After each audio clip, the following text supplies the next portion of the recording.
মুছা নবীয়ে ফিৰাউনৰ সভাকক্ষত নিজৰ লাঠিডালক নিক্ষেপ কৰি এক জীৱন্ত সাপ বনাই বিৰোধী পক্ষৰ সকলো যাদুঘৰৰ সাপ গিলি দিয়াৰ যি ঐতিহাসিক ৰিৱায়তিক ঘটনা কোৰাণ মজিদত অনুবাদ কৰা গৈছে, সেই বিশেষ ঘটনাটোৰ মূল বাস্তৱতা জানিবৰ বাবে মই মুক্তাবুল হুছেইনে কোৰাণ মজিদৰ বিষয়ভিত্তিক আলোচনা ও চৰ্চাৰ ধাৰাবাহিকতাৰ আজিৰ 752 নং খণ্ডটিৰ মাজলৈ আপোনালোক সকলোকে স্বাগতম জনাইছোঁ। আশা কৰোঁ মহান আল্লাহে যেন সকলোকে শান্তিৰে ৰাখিছে, কুশলে ৰাখিছে আৰু বিশেষভাৱে সকলোকে যেন আল্লাহ সুবহানাহু ওয়া তাআলাই এই হিদায়তৰ মহাগ্ৰন্থ আল কোৰাণৰ মূল বাৰ্তা বুজিবৰ বাবে কোৰাণ মজিদক লৈ চেষ্টা কৰাৰ বাবে তৌফিক দান কৰক।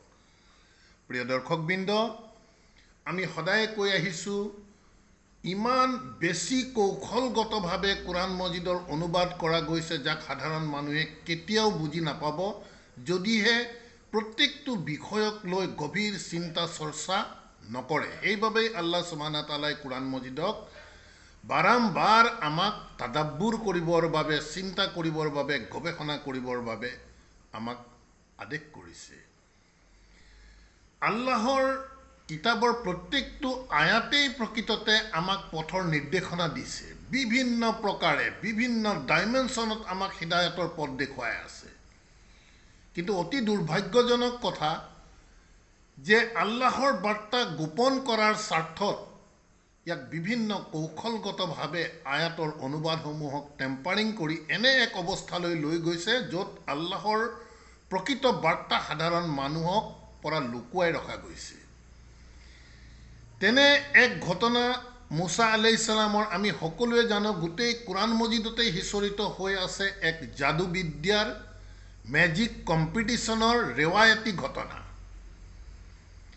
আমি কোৰাণ মজিদৰ বিভিন্ন আয়াতত বিষয়টি যদিও উল্লেখিত হৈছে, আহক আমি মূল বিষয়টোৰ বাবে আপোনালোকক লৈ যাব বিচাৰিছোঁ। কোৰাণ মজিদৰ 20 নং সূৰা তহাৰ 65 পৰা 70 নং আয়াতে এই বিশেষ ৰেৱায়তী ঘটনাটিক কেনেধৰণৰ ৰং সানিছে সেই দিশটো আপোনালোকৰ মাজত চৰ্চা কৰিবৰ বাবে সকলোকে আদৰণি জনাইছোঁ। কোৰাণ মজিদৰ 20 নং সূৰাৰ 65 নং আয়াতৰ পৰা 70 নং আয়াতৰ মাজলৈ।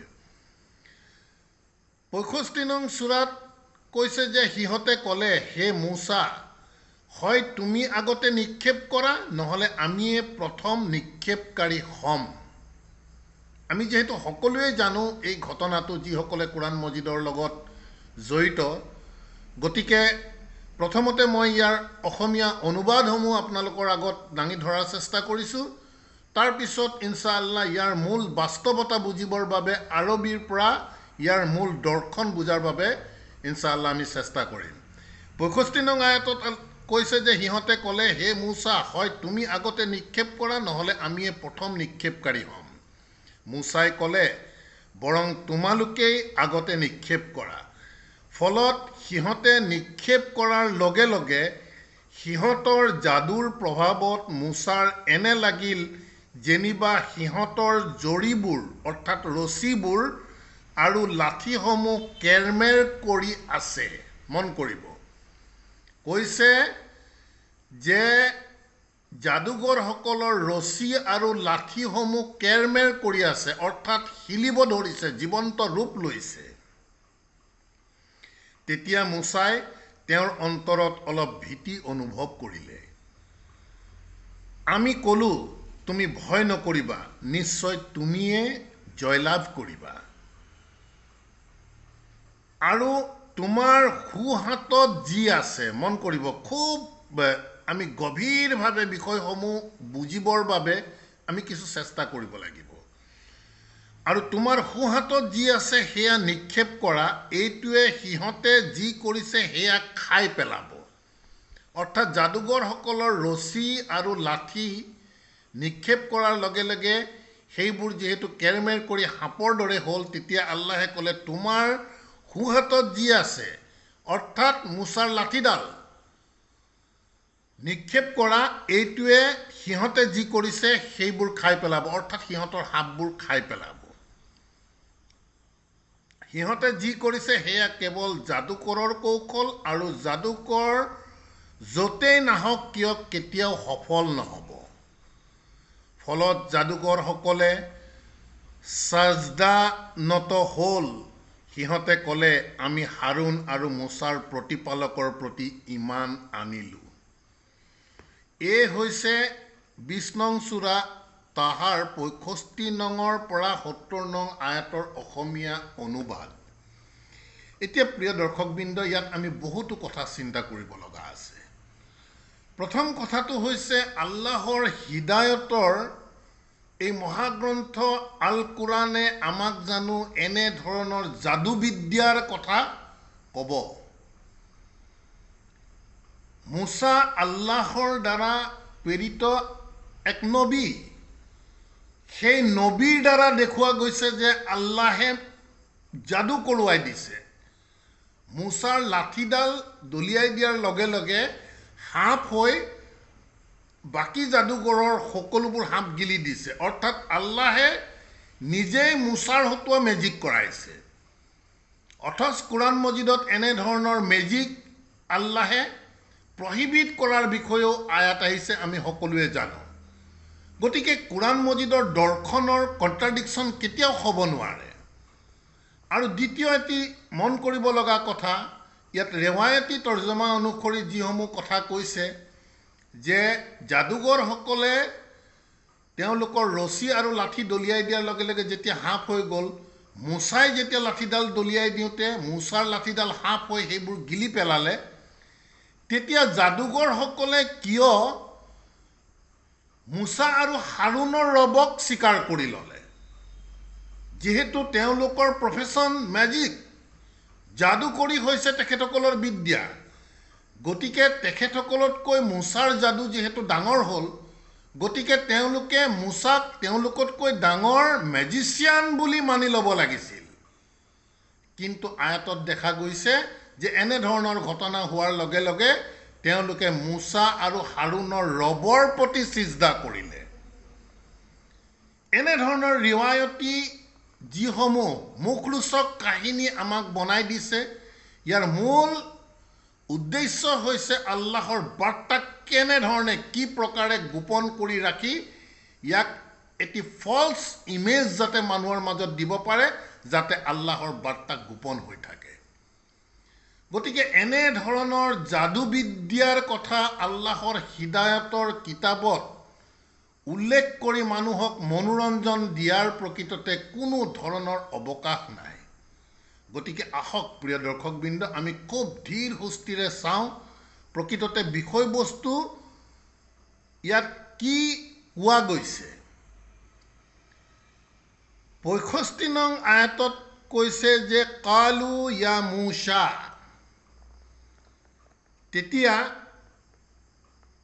কালু অৰ্থাৎ বিষয়বস্তু হৈছে, ইয়াত আমি আৰু কেইটামান দিশ আমি আয়াত চৰ্চা কৰাৰ আগতে আপোনালোকৰ দৃষ্টি আকৰ্ষণ কৰিব বিচাৰোঁ যে ফিৰাউন হওক, মুছা হওক, এওঁলোক নিশ্চিতভাৱে মুছা আল্লাহৰ নবী। সেই মুছা শব্দৰো কিন্তু এটি গুণগত অৰ্থ আছে। ফিৰাউন শব্দৰ এটি গুণগত অৰ্থ আছে। সেই গুণগত অৰ্থসমূহ আমি চিন্তা চৰ্চা কৰি বুজাৰ চেষ্টা কৰিব লাগিব। মুছা শব্দই প্ৰকৃততে ইয়াৰ যি এডজেক্টিভ, ইয়াৰ যি গুণ, ইয়াৰ যি বৈশিষ্ট্য বুজায় এনেধৰণৰ যে উদ্যম সাহসেৰে কাকো ভয় নকৰাকৈ বাতিলৰ এগেইনষ্টত আগবাঢ়ি যোৱা কেৰেক্টাৰটোক মুছা বুলি কোৱা যায়। গতিকে নিশ্চিতভাৱে আল্লাহৰ মনোনীত এই মুছা নবী সেই কেৰেক্টাৰৰ আছিল। ঠিক তেনেধৰণে ফিৰাউন শব্দই এক অত্যাচাৰী শাসকৰ কেৰেক্টাৰ এক্সপ্লেইন কৰে। গতিকে এই দিশবোৰো আমি কোৰাণ মজিদৰ মূল দৰ্শন বুজিবলৈ হ'লে আমি কিছু চিন্তা চৰ্চা কৰি বুজাৰ চেষ্টা কৰিব লাগিব। আমি ইয়াৰ দ্বাৰা এই কথা কোৱা নাই যে মুছা আল্লাহৰ নবী নাছিল, নিশ্চিতভাৱে আছিল। কিন্তু মুছা নবীৰ নামৰ যি গুণগত বৈশিষ্ট্য, সেই দিশটোৱে আমি আপোনালোকৰ আগত উল্লেখ কৰিছোঁ। আজিও যদি ভয় নকৰাকৈ কোনোবাই অন্যায়ৰ বিৰুদ্ধে যদি এককভাৱে আগবাঢ়ি যায় তেওঁৰ সেই কেৰেক্টাৰটোক আমি মোচা বুলি ক'ব লাগিব। যি কি নহওক প্ৰিয় দৰ্শকবৃন্দ, ঠিক আল্লাহৰ মুছা নবীয়ে আল্লাহে যেতিয়া ফেৰাউনৰ ওচৰত পঠালে, সেই ফেৰাউন আমি ভাল ধৰণে জানো তেওঁৰ চৰিত্ৰ অত্যাচাৰী আছিল। গতিকে কোনো ভয় নকৰাকৈ তেওঁলোকৰ মোকাবিলা কৰিছিল মুছা নবী আৰু তেওঁৰ সৈতে এছিষ্ট কৰিছিল ভাতৃ হাৰুনে। এই ঘটনা আমি কোৰাণ মজিদৰ সকলোৱে জানো। গতিকে সেই ঘটনাৰ প্ৰসংগত ৬৫ নং আয়াতত কৈছে কালু ইয়া মুছা,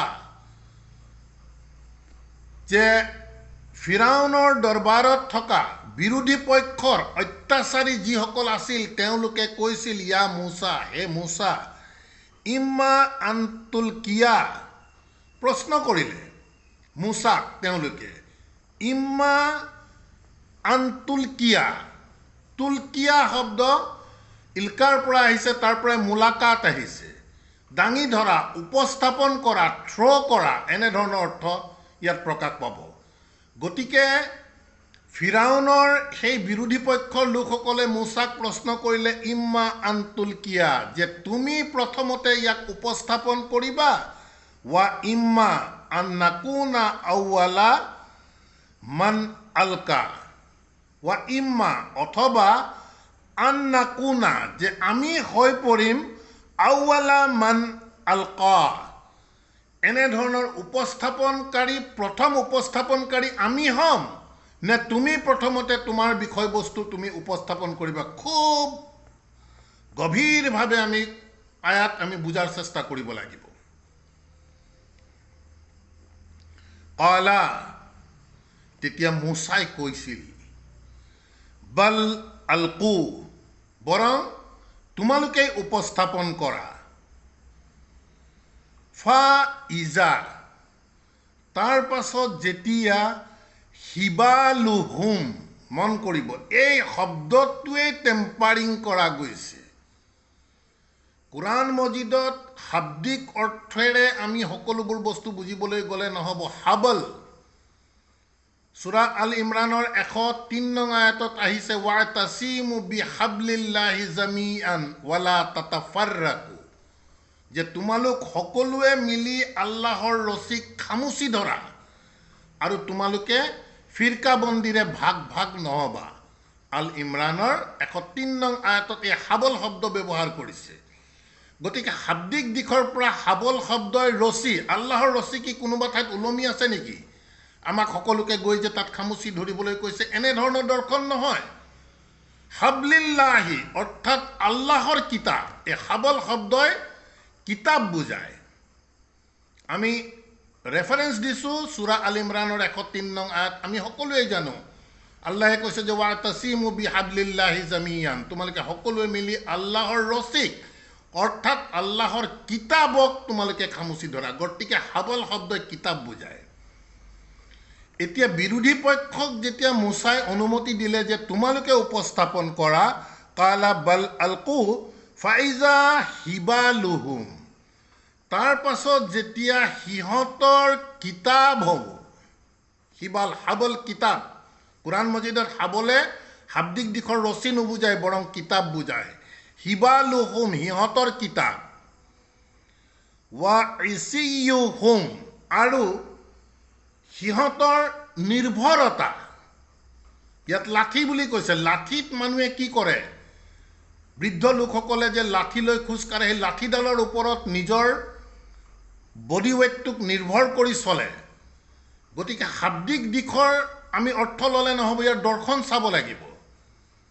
আন এটি বিষয় হৈছে পৃথিৱীত যিমান ধৰণৰ ধৰ্ম আছে, যিমান ধৰণৰ ফিৰকাবন্দী আছে, কেৱল আমাৰ মাজতেই নহয়, সকলোবোৰ ফিৰকা, সকলোবোৰ ধৰ্মই ডিপেণ্ড কৰে তেওঁলোকৰ নিজাববীয়া কিতাপ থাকে। এইটো মন কৰিব, প্ৰত্যেক ধৰ্মৰে এখন এখন ধৰ্মীয় পুথি থাকে।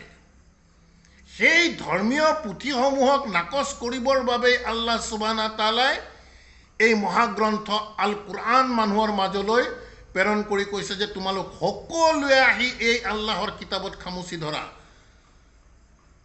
গতিকে প্ৰত্যেক ফিৰকা প্ৰত্যেক ধৰ্মই ডিপেণ্ড কৰে কিহৰ ওপৰত সিহঁতৰ ধৰ্মীয় কিতাপৰ ওপৰত গতিকে বিৰোধী পক্ষই যেতিয়া উপস্থাপন কৰিলে ফাইজা হিবালু তাৰ পিছত যেতিয়া হিবালুহুম সিহঁতৰ কিতাপ ৱা ইচিয়ুহুম আৰু সিহঁতৰ নিৰ্ভৰতা যি কিতাপৰ ওপৰত সিহঁতে ডিপেণ্ড কৰে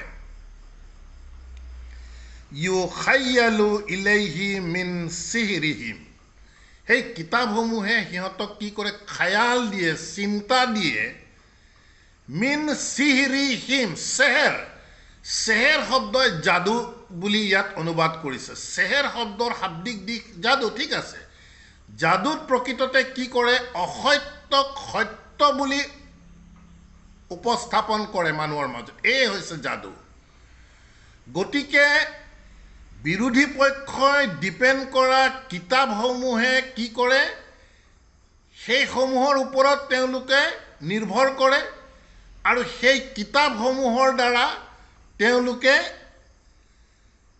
ইউখাইলা ইলাইহি সিহঁতৰ প্ৰতি খেয়াল চিন্তা দিয়ে মিন সিহৰিহিম সিহঁতৰ যি মিছাটোকে সঁচা বুলি ভাবিবৰ বাবে বিশ্বাস কৰিবৰ বাবে সিহঁতক সাহাৰা দিয়ে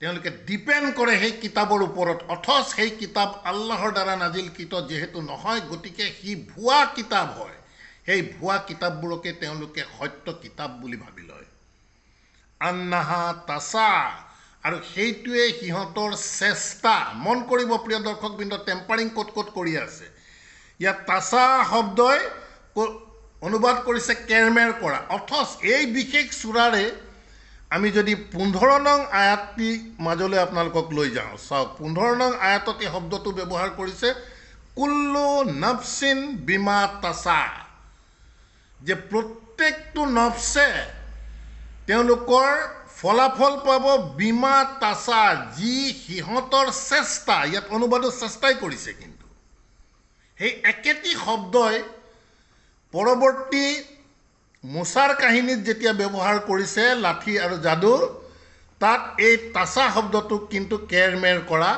দেখুৱাই দিছে এই দিশবোৰ আমি চাব লাগিব কেৰমেৰ কৰা দেখুৱাই দিছে গতিকে কালা বাল আলকাও তেতিয়া মুছাই ক'লে বৰং তোমালোকে উপস্থাপন কৰা ফাইজা হিবালুহুম আৰু যেতিয়া সিহঁতৰ কিতাপ ৱা ইচিয়ুহুম আৰু সিহঁতৰ যি নিৰ্ভৰতা ইউখাইলা ইলাইহি মিন সিহৰিহিম সিহঁতক এটি চিন্তা দিছিলে থট দিয়ে যে এই ভুৱাটোকে সঁচা বুলি ভাবিবৰ বাবে আন্নাহা তাছা আৰু সেইটোৱে সিহঁতৰ চেষ্টা সিহঁতে সদায় প্ৰত্যেকটো ফিৰকাই নিজৰ কিতাপখনকে আটাইতকৈ সত্য কিতাপ বুলি প্ৰতিষ্ঠা কৰাটোৱে হৈছে তেওঁলোকৰ জীৱনৰ একমাত্ৰ লক্ষ্য উদ্দেশ্য আৰু চেষ্টা সেই কথাটোৱেই কৈছে বিৰোধী পক্ষ সিহঁতৰ কিতাপ লৈ আহিলে যি কিতাপে প্ৰকৃততে অসত্যক সত্য বুলি এষ্টাব্লিছ কৰিবলৈ যায় আন্নাহা তাছা সেইটোৱেই হৈছে তোমালোকৰ চেষ্টা এনেধৰণৰ এটি যেতিয়া পৰিস্থিতিৰ সন্মুখীন হ'ল মুছা আৰু হাৰুনে আল্লাহৰ কিতাপ আৰু পৃথিৱীত আজিও যেনেধৰণে সমগ্ৰ পৃথিৱীতে বাতিল কিতাপৰ ডিপেণ্ডেণ্ট মানুহ বেছি আছে তেনে বাতিল লোকসকলৰ মোকাবিলা যেতিয়া মুছা আৰু হাৰুনে কৰিবলৈ যাওঁতে তেওঁলোকে তেওঁলোকৰ কিতাপৰ বিভিন্ন ধৰণৰ যুক্তি তেওঁলোকৰ যুক্তিৰ অভাৱ নাই আজিও সামগ্ৰিক প্ৰেক্ষাপটত এই পৰিস্থিতি একেবাৰে স্পষ্ট হৈ থাকিব কোনোবাই যদি আল্লাহৰ মেছেজ লয় মানৱ ৰচিত কিতাপৰ অনুসাৰীসকলৰ সৈতে যদি মোকাবিলা কৰিবলৈ যায় তেওঁলোকৰ যুক্তিৰ অভাৱ নাই কিতাপৰ পৰা তেওঁলোকে বিভিন্ন ধৰণৰ ৰেৱায়তী যুক্তি দিব সেই একে অৱস্থা হৈছিল মুছাৰ এনে এক পৰিস্থিতি যেতিয়া হ'ল ফা আও খাছা ফি নাফসিহি তেতিয়া অনুভৱ কৰিলে ফি নাফসিহি তেওঁৰ নফসৰ মাজত হি ফাতান এনে এক যুক্তি দেখা পায় মানৱ ৰচিত তেওঁলোকৰ ভুৱা কিতাপৰ যুক্তি দেখা পায় মুছাই তেওঁৰ অন্তৰত এটি ভয় অনুভৱ কৰিলে হি ফাতান মুছাই এটি ভয় অনুভৱ কৰিলে যে ইমান ধৰণৰ তেওঁলোকৰ অপ্ৰাসংগিক যুক্তিৰে প্ৰকৃততে তেওঁক ব্যতিব্ৰস্ত কৰি তুলিছে। ক'লে না, আল্লাহে কৈছে তেতিয়া আমি ক'লোঁ লা তাখাফ, যে তুমি ভয় নকৰিবা, ইন্নাকা আন্তাল আলা, নিশ্চিতভাৱে তুমিয়েই হৈছে আল আলা, উচ্চতাত তুমিয়েই থাকিবা, অৰ্থাৎ বিজয়ী তুমিয়েই হ'বা, তুমি ভয় নকৰিবা। তাৰ পিছৰ আয়াতত 69 আয়াতত কৈছে ৱা আলকি মা ফি য়ামিনিকা। মন কৰিব, কোৰাণ মজিদত য়ামিন আৰু চামিন দুটা শব্দ ব্যৱহাৰ কৰিছে, সোঁহাত আৰু বাওঁহাত। আমাৰ অনুবাদসমূহ ট্ৰেডিশ্যনেল তেনেধৰণে কৈছে। য়ামিন শব্দই প্ৰকৃততে ৰাইটিয়াছনেছ বুজায়, সত্য বুজায়। গতিকে আল্লাহে ক'লে ৱা আলকি মা ফি য়ামিনিকা, যে তোমাৰ মাজত যি সত্য আছে তাৰ পৰা তুমি এতিয়া উপস্থাপন কৰা, অৰ্থাৎ আল্লাহৰ বাৰ্তা তুমি উপস্থাপন কৰা। তালকাফ মা চানাও, তোমাৰ সেই উপস্থাপনে তালকাফ নাইকিয়া কৰি পেলাব মা চানাও, যি সিহঁতে ৰচনা কৰিছে, সিহঁতৰ কিতাপৰ দ্বাৰা যি ৰচনা কৰিছে, তোমাৰ ওচৰত যি সত্যৰ কিতাপ আছে তাৰ পৰা তুমি এতিয়া উপস্থাপন কৰা, সিহঁতৰ সেই ৰচনা নাইকিয়া কৰি দিব। ইন্নামা চানাও, নিশ্চিতভাৱে এই ৰচনা কাইদু চাহিৰিন, এনেধৰণৰ মিছাক সঁচা কৰাৰ বাবে এক কৌশলহে মাথো, আন একো নহয়। ৱালা ইউফলিহু আছাহিৰু, আৰু এনেধৰণৰ মিছাক সঁচা কৰিবলৈ প্ৰচেষ্টা কৰাসকল কেতিয়াও সফল নহয়। হাইচু আতা, সিহঁতে লাগিলে য'ৰ পৰাই আহক, যিয়ে কওক, যেনেধৰণেই তেওঁলোকে যুক্তি দিয়ক, কেতিয়াও সিহঁতে কিন্তু সফল হ'ব নোৱাৰে।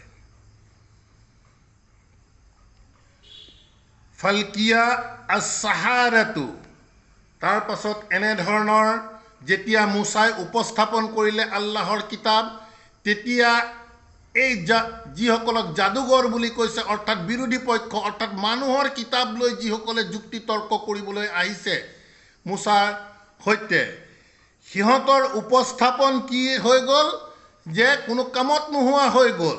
লগে লগে সুজ্জাদান, সেই বিৰোধী পক্ষৰ কিতাপৰ কথা বতৰা যি সিহঁতে উপস্থাপন কৰিছিল, সেই উপস্থাপনকাৰী মানুহৰ কিতাপৰ উপস্থাপনকাৰীসকলে মুছাৰ যেতিয়া সত্য কিতাপৰ আল্লাহৰ বাৰ্তা শুনিবলৈ পালে, লগে লগে সিহঁতে কি কৰিলে, সুজ্জাদান, সিজদা কৰিলে, অৰ্থাৎ মানি ল'লে, একচেপ্ট কৰি ল'লে। কালু, আৰু লগে লগে সিহঁতে ক'লে আমান্না, যে আমি ইমান আনিছোঁ, বিশ্বাস আনিছোঁ, বি ৰাব্বি হাৰুনা ৱা মুছা, মুছা আৰু হাৰুনৰ ৰবৰ ওপৰত। মন কৰিব কথা বতৰাসমূহ, মুছাই যি সত্য উপস্থাপন কৰিছিল, তেওঁ নিজৰ যুক্তি নহয়, মানুহৰ যুক্তি নহয়, আল্লাহৰ কিতাপৰ যুক্তি। এই যুক্তিয়ে যেতিয়া তেওঁলোকৰ মানুহৰ কিতাপৰ যুক্তি ভিত্তিহীন কৰি দিলে, তেতিয়া লগে লগে তেওঁলোকে মুছাৰ এই কথা বতৰাসমূহৰ প্ৰতি বশ্যতা স্বীকাৰ কৰি মানি ল'লে, সিজদা কৰিলে, আৰু লগে লগে তেওঁলোকে ঘোষণা কৰিলে যে আমি ইমান আনিছোঁ হাৰুন আৰু মুছাৰ ৰবৰ প্ৰতি। মন কৰিব, মুছা আৰু হাৰুনৰ প্ৰতি ইমান অনাৰ বিষয়ে কোৱা নাই, তেওঁৰ ৰবৰ প্ৰতি।